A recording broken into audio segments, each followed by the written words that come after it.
شیام اعتماد کردن یعنی رها کردن برادر بود. من اعتماد کنم که چه از این طریق چه از هر طریق دیگه من میرسم به اون رویاهایی که دارم. عجله برای چی؟ آدم‌های سینه سوخته مغز بازی دارم، دید وسیعی دارم، صبر کم.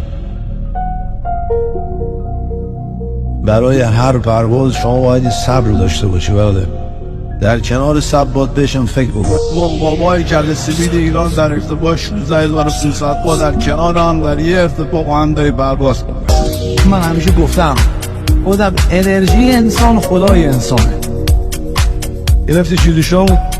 حالا ببین چقدر به خدای خود اعتقاد داری. عشی خده بستگی داره چقدر موسیقی یکم یا خیلی به سر تو سیلی بدال حق اونه که یه بند بود بگی نبین اسما دیمی با برنامه تو ببونی اگه قرار باشه هر کی شب راه 100 سالو بری که سنگ رو سنگ بنی هشتگی یعنی یه سبد هر تمری رشد کنی اگه با همه کم رنگی مشورت کن تصمیم با خودت تو نمیخواد کسی زنجیر واکنه یا یه فکر میشه بیخ دوانه سفتانه و تسیر سیر تخوه که دلیل محکمه پسند که وادارت کنه از سم نظر نکن 1 کیلو دل خطر میدن دیگو تبر با پاش